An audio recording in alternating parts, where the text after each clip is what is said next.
Lunch and Learn, hosted by the DEIR team. I'm Lisa Smith, the Director of Quality Risk and Compliance at PTX's Linwood, Washington location, and I'm also a member of the DEAR team. It's a pleasure to welcome all of you today. Before we begin, I'd like to thank my fellow DEIR team members for supporting this event and their ongoing efforts to support diversity, equity, inclusion, and respect at Partner Therapeutics. I also appreciate all of you taking the time out of your busy day to learn about this topic. It's an important topic to me because I have an adult young son on the spectrum. So April is Autism Awareness Month, dedicated to increasing understanding, acceptance of people with autism. And today we aim to learn more about autism, its challenges, the strengths of individuals on the spectrum, and how we can foster a more inclusive and supportive environment. So I'm excited to introduce our guest speaker, Lynn Davison. She's the founder of Art of Adulting, and she's joining us from Rochester, New York. Lynn works with young adults to help them be successful in adulthood, and she also works with their loved ones too.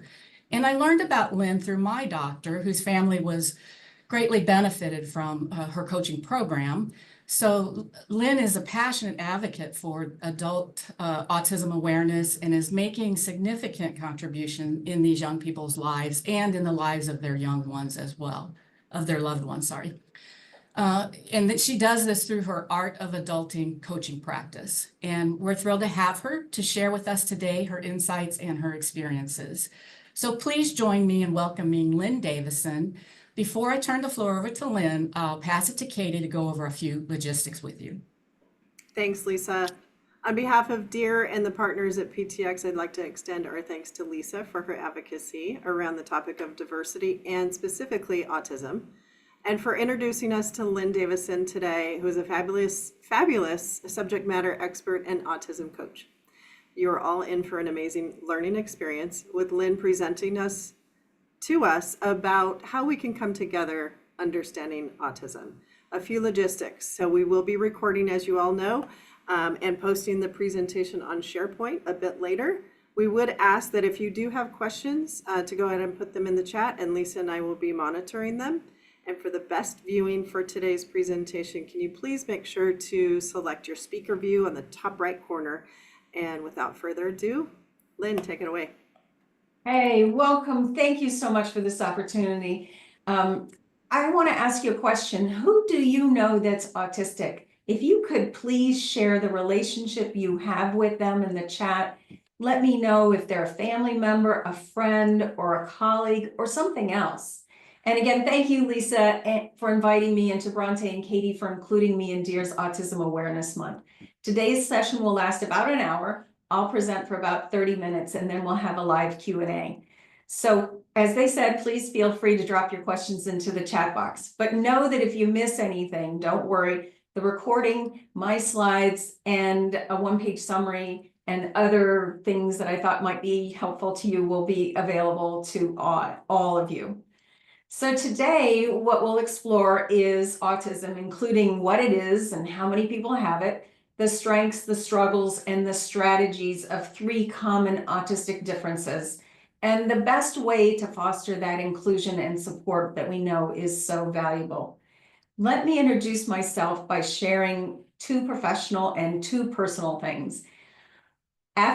So the professional thing, the first one, after earning 2 bachelor's degrees, one in Spanish and one in marketing at Indiana University in Bloomington, I worked 18 years in sales and marketing, 5 at Kodak and 13 as vice president of marketing at a $6 billion bank.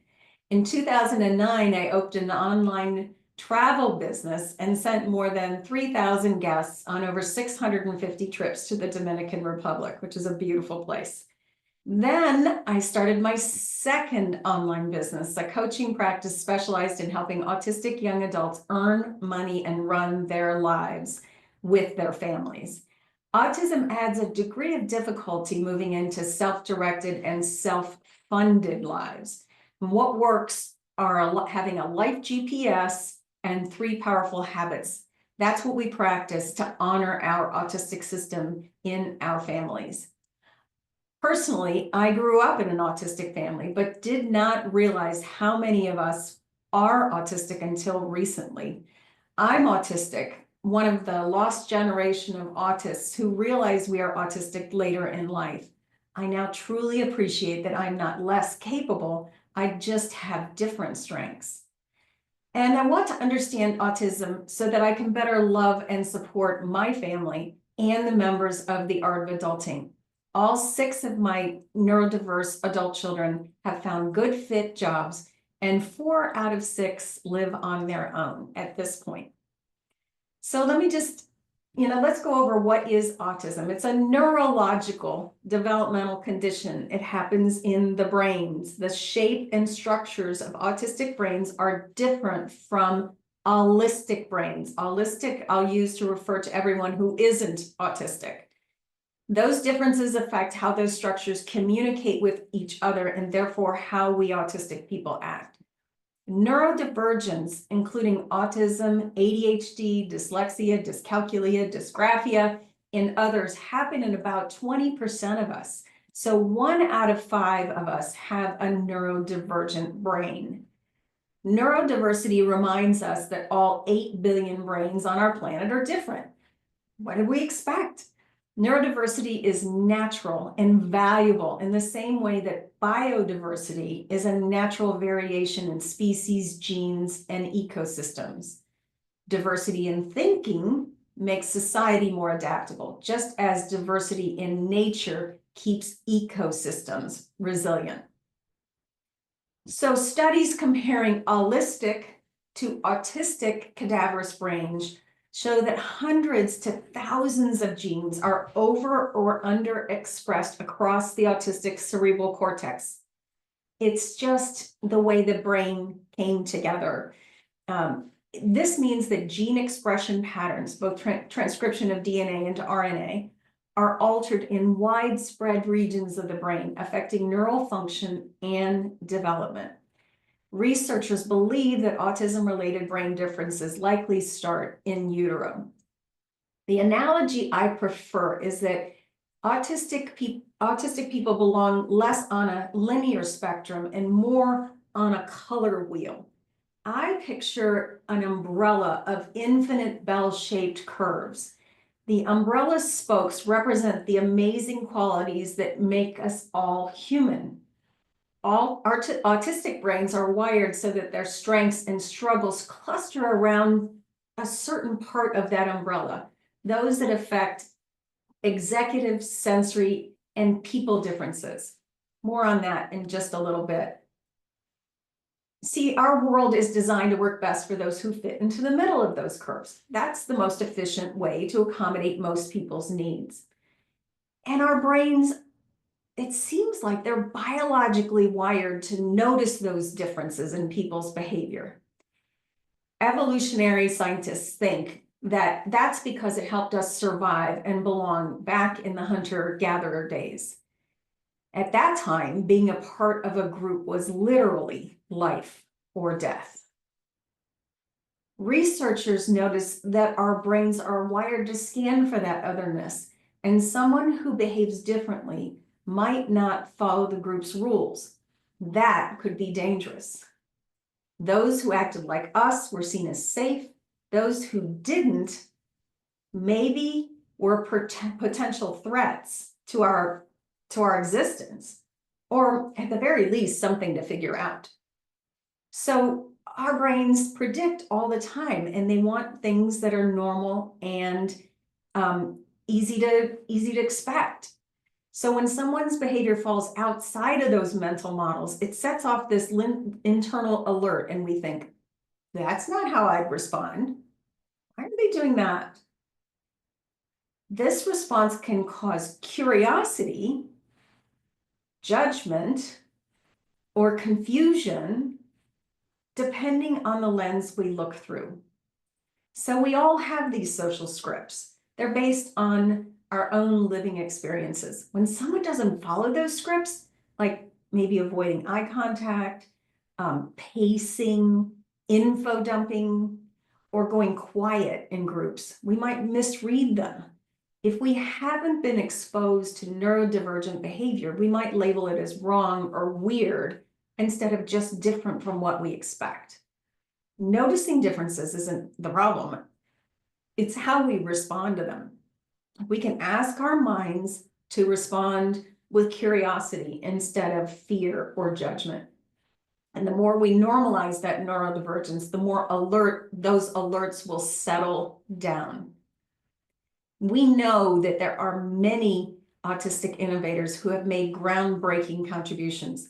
Their minds were not great despite their differences. They were great because of them. I mean, 8 billion brains are not going to turn out the same.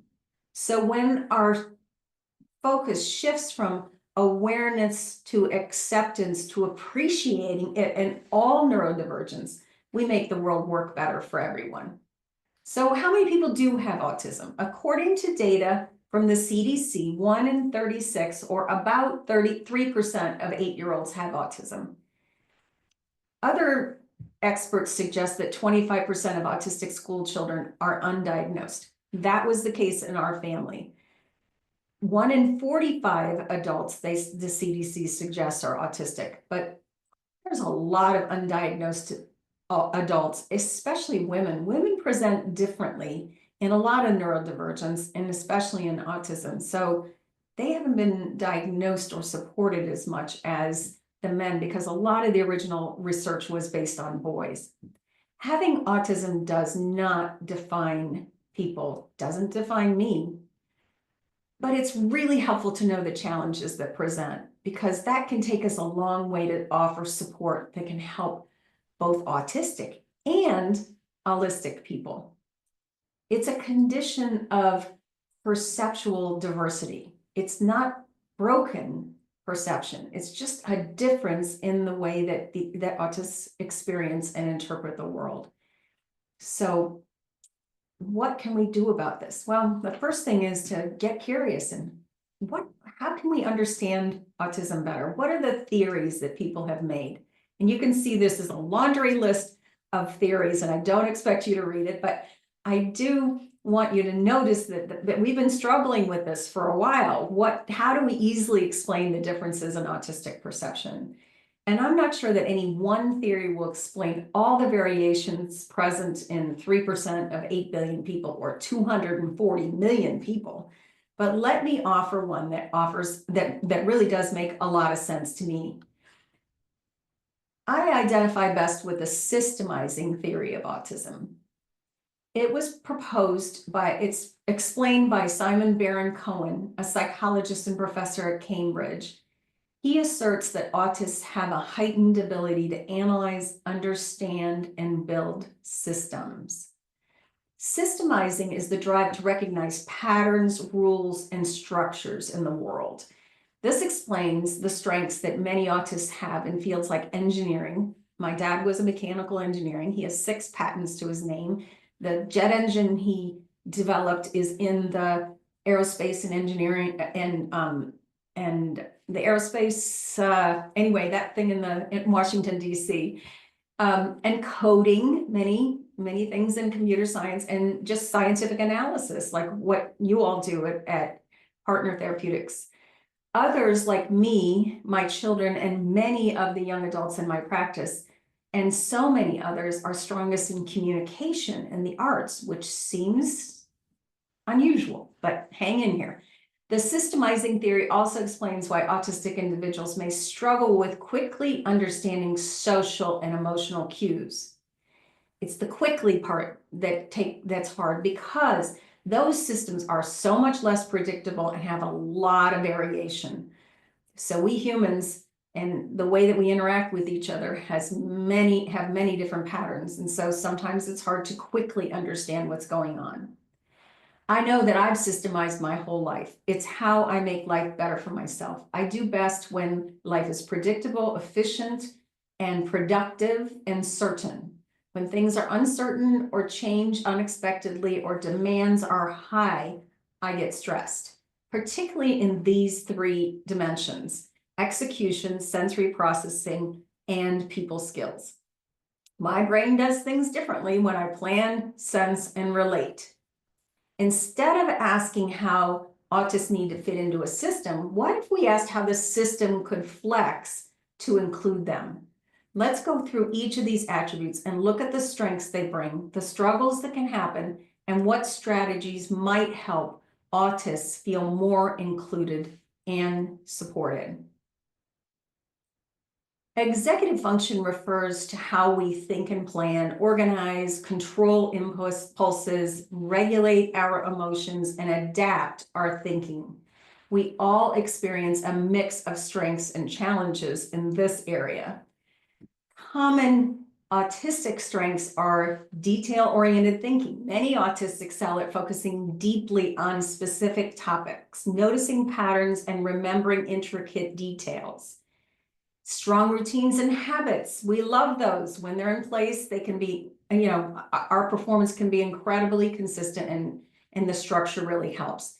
An intense hyper focus. When I like something, I can sustain concentration for long periods of time, being very productive, but sometimes forgetting to go to an appointment because I'm so involved in what I'm doing. Logical and systematic thinking. Many are great at breaking down complex problems and approaching them analytically, and that's what I'm trying to do. That's what I'm doing when I'm helping my autistic graduates. That's what I call my autistic young adults, move from being school-defined to being self-defined and self-funded. And honest and direct communication is usually what we offer. It can be a strength in decision-making and problem-solving, as there's less ambiguity that way. But here's the thing, the struggles are that if I'm not interested in something, and autistic people aren't interested in it, it's really hard to start some new tasks, or shifting from one task to another can be difficult, which leads to procrastination or task paralysis. And organizing, keeping track of deadlines and priorities and multi-steps processes can be overwhelming. Just imagine that autistic person that you know well, and think about what it's going to take for them to move from being school-defined to being self-defined and self-funded. It's going to be a struggle, and all of these are involved. Working memory, holding multiple pieces of information in a mind can be challenging, making that multitasking harder. And impulsivity, like really needing to have that fast food delivered to the house, or rigid thinking, it's all or nothing, black or white. Autistic people can struggle with impulse control, while others have trouble adapting to unexpected changes. And emotional regulation, that's often seen. I have a child who was that one in the grocery store who screamed very loudly when she was young. And it's just, she hadn't learned how to control her emotions yet, that overwhelm, that anxiety, and that frustration. She wanted the bag of chips now, and they build up quickly, and it's very intense, and it can take a lot longer to recover from. So for many of my graduates, struggling with where to build their adult life and how to make progress can be really hard. So the strategies, we use and encourage them to adopt include routines and schedules, knowing what you're going to do in the morning, daytime, and evening, schedules like Google Calendar, and external reminders like texts and task lists that help support getting things done. What we're trying to do is name and claim what works best for our autistic system, so that we create the practices that help our mindset be stronger in the face of the challenges that we're trying to outsmart. That helps us have better self-esteem and compassion for others, so we can make the contributions that we want to make. Sensory processing is an interesting one and takes a while to understand what's going on, and how it all fits into the mix. But going to Disney World the first time with at that time 2-year-old, the fireworks just totally blew her. She just could not manage the fireworks. This is not a willful problem. This is just the way that her brain is wired. They're more extra sensitive and perceptive around sensory processing.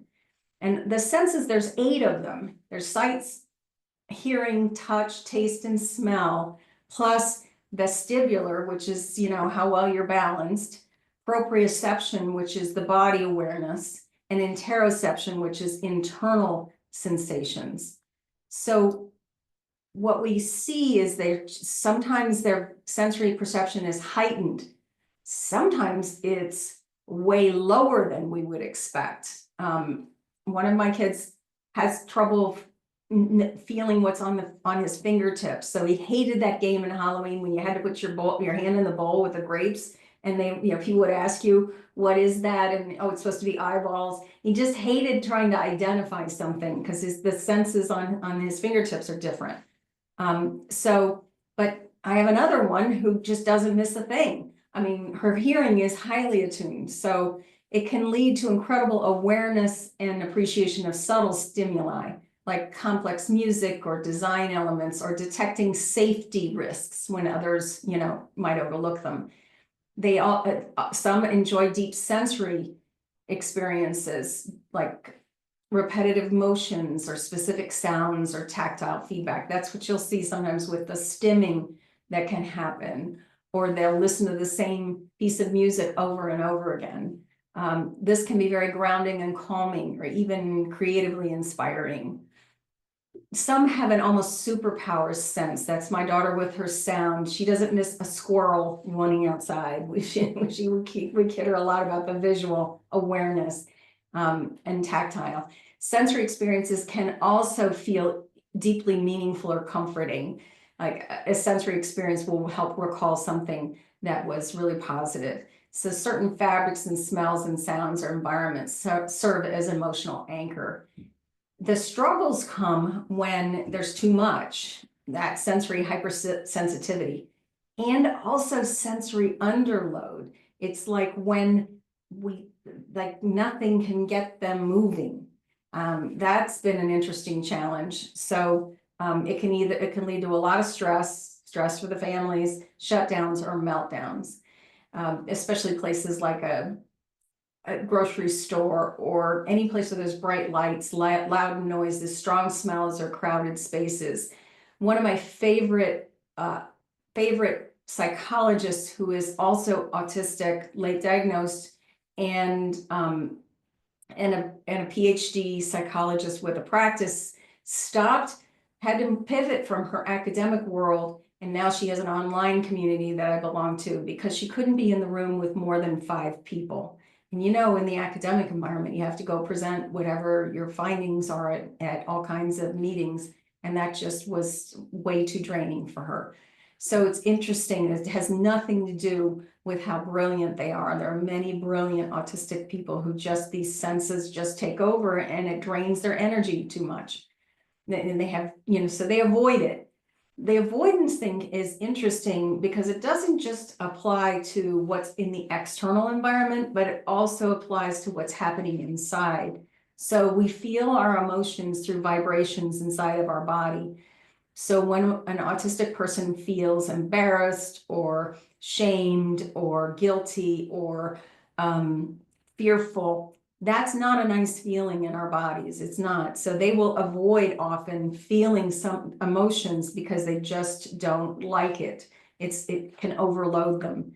And, just bodily cues like hunger, thirst, pain, or those types of things can affect self-care and emotional regulation. So this last one is so me, mismatch between input and output dyspraxia. So for me, my sensory and my motor coordination are not all that great. I call myself Princess Grace because I do trip often, which makes me awkward and clumsy physically. But hey, that doesn't mean I can't. I love to do resistance training in front of my TV in my own home, because it's a repetitive motion where I'm using my muscles, and that makes me feel better. So that's the interoception way of making me soothe myself. So here's the thing is, I help my graduates and their families to not avoid the uncomfortable sensations in their body, because then they just pile up, and at the end of the day, when they're trying to go to sleep,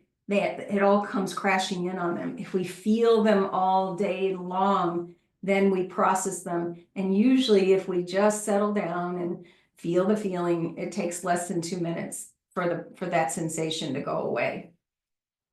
So the strategies really are, to try and put together environments that are sensory friendly, that have the autistic person in control, deciding what's comfortable, deciding what needs to be in or out of that place, and personalized.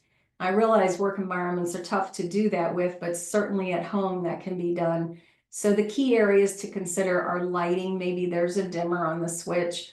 Sound, if they can use earphones or earplugs during working hours, that's to remove the distractions. It's not because they don't want to be social. That's not it. It's just that they're trying to focus. Textures, if a certain type of chair or desk works better for them, it'd be really nice if we could accommodate that. And just overall, those stimuli visually, if we can just simplify those are always great. So the third area in ESP, so we're talking about executive functions, sensory, and then the third part of the characteristics that tend to come up with autistic people are people skills, like social communication and interpersonal skills. They often look a little different for autistic folks. So I have personal experience with this. I have a degree in marketing and I'm autistic. Why would you put me in a sales environment? I was quite successful there. I was quite successful in the marketing and communications area because it was a real focus and area of interest for me. Spanish is relating to people, trying to get cultures, understand how that works. I loved it. So know that many autistic people like me do want connection, but they might just approach it differently in unique or non-traditional ways. Or in the case of one of my graduates, my kids, they prefer connecting with animals. They worked for years with young kids in an after-school program, and they found a place where they could work with animals all day, and they are never going back to dealing with those kids. So it's just fun to see what really works out well for them. So strengths that you get in people skills is you get a lot of authenticity and honesty. And there's a lot of kindness. I've talked to well over 100 families just this year alone, and the kindness of their kids is one of their strengths. They listen, especially best in a one-on-one situation. In groups, it's not so easy. They have unique social insights. They have an intentional understanding of social cues, often noticing patterns that others miss. When our son was taken to work when he was in 10th grade, he could read the room about the kinds of strengths that each individual had in that room. Not something you would expect from somebody who was quite young. So once expectations are clear, they are very thoughtful and considerate. They're very loyal once friendships are formed, and they stick by people and causes that they care about, even when it's hard, especially the causes. And most autists appreciate others for who they are rather than expecting them to just fit in. And that can lead to accepting, inclusive relationships. Now, the struggles are many in the people area. We can misinterpret social cues, reading facial expressions, body language, all that sarcasm, tone of voice can be tricky and it's exhausting. So that can lead to misunderstandings or social anxiety. Social anxiety can often manifest with an autistic person. Small talk and unspoken rules, like sometimes they just say the same thing over and over again. How are you, Mom? I hear that every morning. But they're confused and they don't want to be fake. So they rely on maybe a rote expression. Social norms often feel confusing because the rules aren't clear and predictable. It may take extra time too for them to process what's going on and formulate a response. So sometimes their timing is off. Sometimes we don't know when to enter in a conversation or exit a conversation. It's confusing. Noisy or crowded environments make it even harder. And masking, that's the term that an autistic person uses to describe what they do to look like they're allistic. And that's when they have to camouflage their natural traits to fit in. And we know that that is necessary sometimes. You can't, you just have to do some of this masking. Many of us mask at work anyway. I mean, you have different roles you have to play in different ways to show up. And that makes sense. With an autistic person, doing it all day long really is tiring. And it makes them feel anxious and feel like they're not connected to who they really are. And those group dynamics, politics are confusing. So shifting topics, people talking over each other, trying to figure out, how to read the tea leaves, not easy when you're autistic at all. So how do we help this one? This one, we just really have to do our best to honor the different ways of connecting that autistic people prefer. And a mentor, someone who they can trust, they can go to explain what's going on, matters a lot. So overall, what do we do? What's the best approach for all of this? We just get curious. What demands can be removed and what supports can be added during these more challenging times? And we want to be led by the autistic person and what they tell us supports them. Because above everything, we know that every autistic person is unique and different. And the best thing we can do is to ask them individually how we can support them.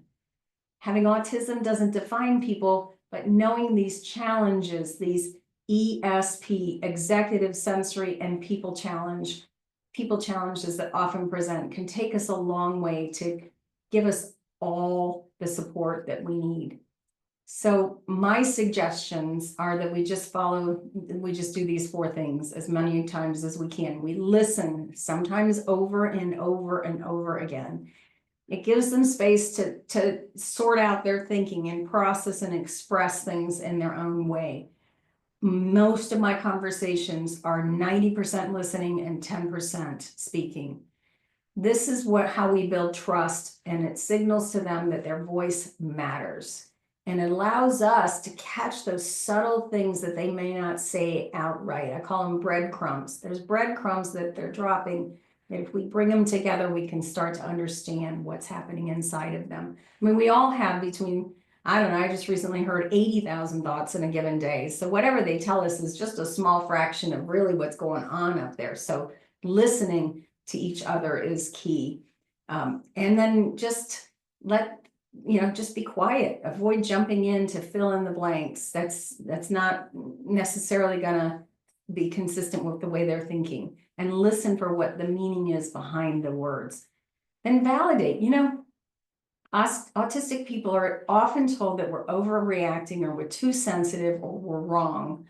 And that can lead to shame or masking. So the more we validate the experience of each other, the better off the better connected we will feel. It helps us feel like somebody actually sees us without judgment. And it just reduces the stress and the overwhelm.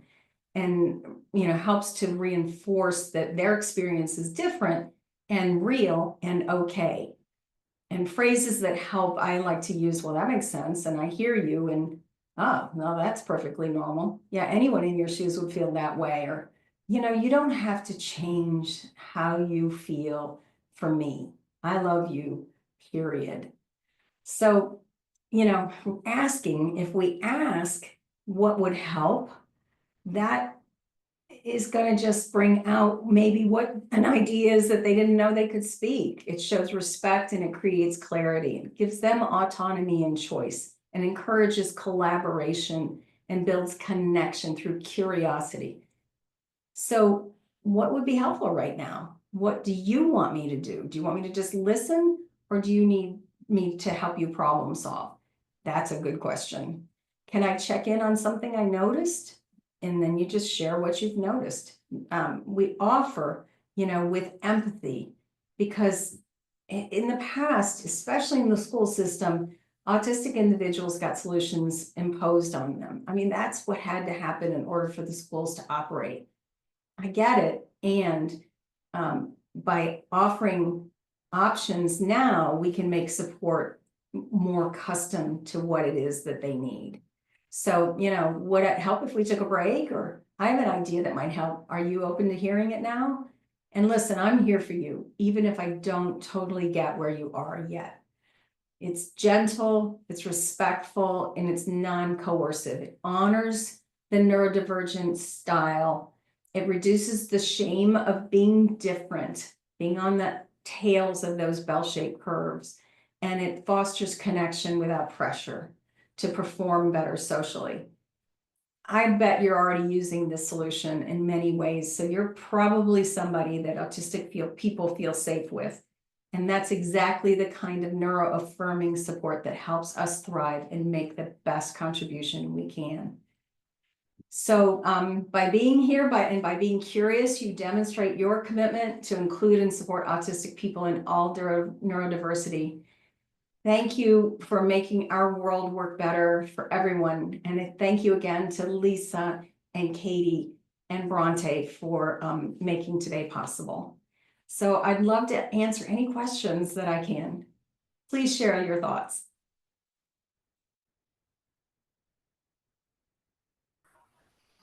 Not seeing any in the chat yet, so. I do have one if you'll take it verbally. Yes. So I have at least two individuals in my family that are autistic, and I often, people that are not as familiar often ask, oh, are they high functioning or low functioning? And it seems like terrible to put it into just one or two buckets like that. Is there a more preferred term that is kind of gaining steam or is kind of coming out in the literature or during studies and research and things like that, that's more applicable and easier to at least explain to somebody else, the challenges of that?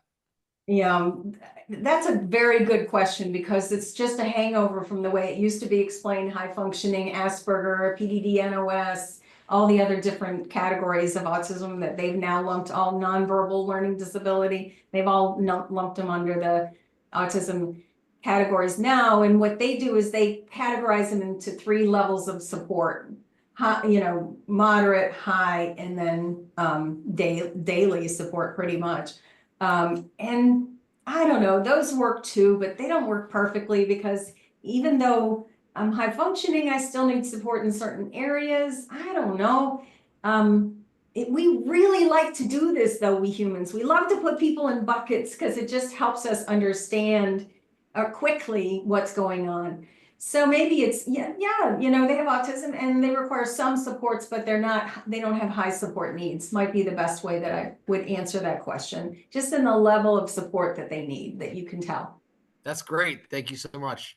Oh, you're so welcome. Thanks for that question, Mark. It was a good one because it's definitely a question that I hear it. A lot of people saying high functioning. Should I say that anymore? Yeah, I see that. Yeah, a lot.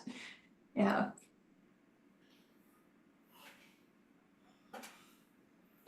Any more questions, either verbally or through the chat? I've got a quick verbal question. How do you see the the overlap between types of neurodivergence, like ADHD versus autism and so on? Because it seems like there's an awful lot of blending and commonalities between these. Yes, and that's 91% of autistic level 1, which means not requiring so much support. Level 1 ASD people have 2 or more other plus ones. And that's often ADHD, it's often generalized anxiety. Oh, thank you, balloons. Generalized anxiety disorder. Those are the ones that I tend to see, but we have family members who are autistic who have all kinds of things. I mean, you got borderline personality, you got bipolar, you've got schizophrenia, there's a lot of different things going on. And the bottom line is that there are no blood tests that identify which of those labels we should apply. The only way that we know is by observing behavior. Even a psychologist or a psychiatrist is going to tell you they have to have behavioral observations in order to figure out what category to put people in. And behavior is always driven by our brain, what kind of thoughts we have and how that affects our body, and then how are we acting. And so, it's hard to parse it out. It's very individual. And I like to, after I've met a family and we all talk about what it is, I just say, okay, let's just leave the labels behind and let's figure out what works. Let's figure out what works for them to get what they want out of life and fund their own life. Because so many autistic people, it's over 80%, are either underemployed or unemployed. It's the biggest challenge that we have with our autistic young adults, is getting them a good fit job that works for them, and then making enough money so that they can support themselves when we're gone. And that's going to happen, because if life works the way I expect it will, their runways are going to be longer than mine. And that's the biggest driver. It's the driver of all parents, though. We want to prepare our kids to be great when we're done. You know, we want them to have great lives. And so that's the challenge that we have with the extra degree of difficulty that autism brings. Thank you. Thanks for that question. That's a good one. There's a couple from the chat, Lynn. Jamie asks, other books you would recommend for family members with autism and relating to them? So that's the first. Go ahead. You know, my favorite author is Barb Avila, Avila, and her book is called Seeing Autism. She's worked with the autistic population for over 30 years, and she knows a lot about how to explain autism to people. And so if you've got a relative that, you know, you want to bring them up to speed on what autism is and the best approaches, I absolutely recommend Barb Avila. There's another person online who has written several books so far. Her name is Dr. Megan Anna Neff. She's that psychologist I referred to who has a PhD and thought that academia was going to be the place for her, until she discovered that the requirements, the peopling requirements that were there, and said, no, that's not going to work for me. I need to be able to, you know, minimize those big crowds.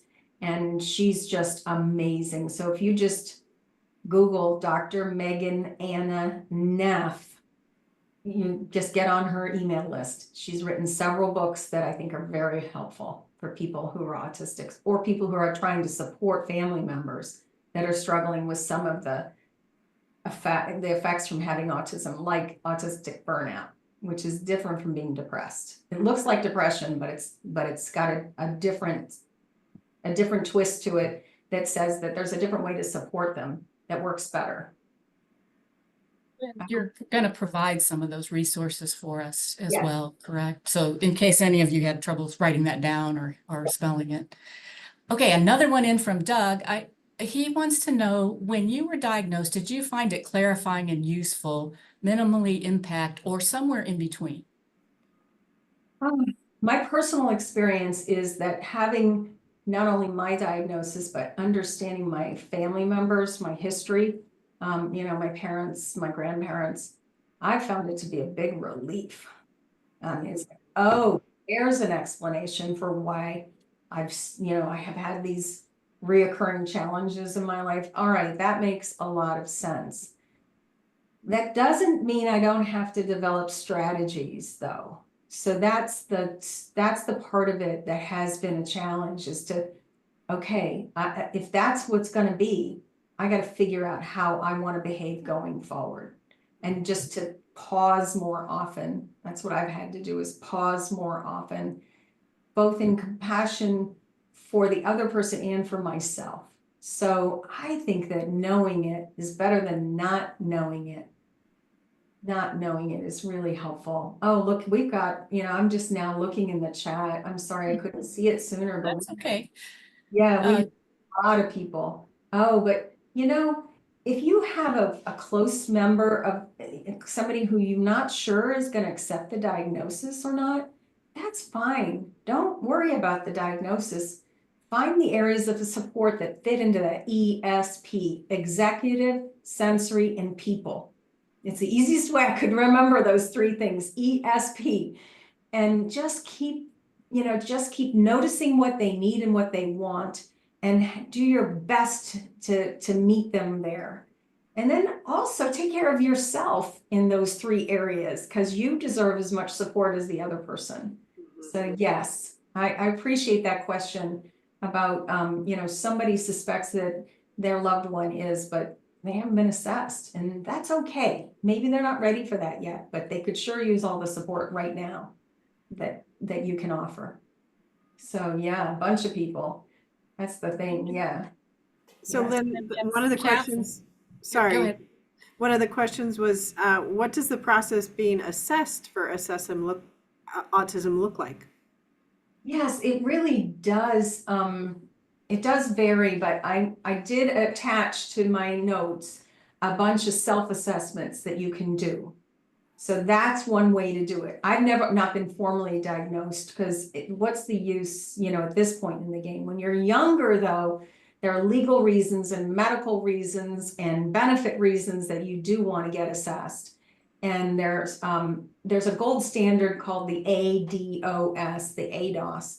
And that works really well for anybody who is an adult who needs a third party to validate that they have autism and deserve the kind of supports that are available, at least for now. Who knows what the government's going to do in the future? But the whole point is that there are a lot of people ahead of us who have come up with these supports because they've faced the same challenges with family members, and they're worried about what's going to happen when they're gone and they're not available to support them. And that's why, and they want them to live on their own while they're still alive, so they have that lived experience that's going to give them the confidence that they can handle life.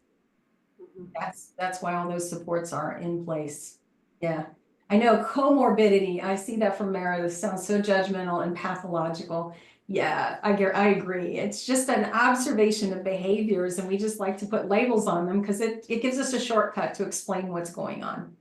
It's no more than that, though, because even though we might all have those same labels, the actual strategies that work for us tend to be very individual and preferential. We have to figure out what works for our people, for our autistic people.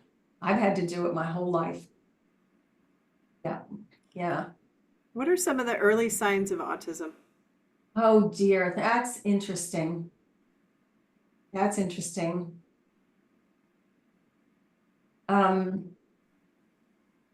So we have grandchildren and great-grandchildren that are autistic, and so we've known them since they were tiny. And some of the things that I've noticed is just a general anxiety, just a kind of a fear when they're very, very little, just a general. And then a little bit longer to warm up than you would expect. It's more that people piece that you notice the most when you're going, oh, and then they're going, oh my God, who is this? You just can't approach them the same way. You have to give them time and give them space to decide how they're going to react with you. That's the one thing I've seen the most. There's the delays, the typical delays that happen when they're not speaking the way you would expect. And then some are just hyper linguistic and hyper, able lexic and able to read. And they come across as incredibly intelligent, 4-year-olds who can read full sentences and 3-year-olds who can, speak different languages. I mean, it really varies. It really, really varies. And what I suggest at that stage of the game is, again, it's not the diagnosis that matters. Okay, yeah, it does matter. You're going to have it to get all the support you need. But what really matters is relating, figuring out how to connect. What's the best way to connect? So the more connections you have with that young autistic person, the more they'll trust you and feel safe, and they'll be able to grow with you. It's the connection piece. And to set aside all of your expectations. All right, I'm not going to even pay attention to them. I'm just going to meet them right where they are. And if it's Spidey, and if it's Legos, and if it's kazoo, that's where I'm going to be there. I'm going to be right there with them doing all of that, so that they know that I'm a safe person and that I love them no matter what. That's what we need to give our autistic young ones. And the parents need a ton of support. Oh, I know that this is harder than you expected it to be. And that's okay, because you're up for it. I see you doing a great job. You know, it is harder than you expect at times. So that's a really good question. I wish that I could give you a simple answer, but that 240 million people, there's going to be a big variation. Big variation. It's the connection and the validation that they really, really need to feel safe so that they can grow and make the contribution that they're possible. That's very possible for them. Yeah, these are great questions. Okay. Oh, yeah. Bronte's saying there's not odd ADHD on an insurance policy. Yeah, I hear that a lot too. Yeah. Yeah, that's the autistic and difficulty focusing, and sometimes needing a lot of movement to regulate what's going on and get them to feel good. Yeah.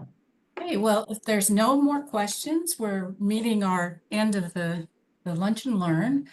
I wanted to thank Lynn so much for sharing all your valuable insight and experiences with us today. Your presentation's given us a deeper understanding of autism and the importance of creating an inclusive environment. And I also wanted to thank all of you for attending, and we're really happy to have you here, and I hope you enjoyed it. And we will be following up with posting things for you, so you'll have those resources. I think we might have a few more questions. Let's see, anything? Nope, they're just thank yous. Thank you. Really, thank you all. This is near and dear to my heart. Yeah. So thank you for being here. All right. See you guys later. Happy Friday and have a great weekend. Bye. Thank you. Thank you, Lisa. Bye for now. Thank you, Lynn. Got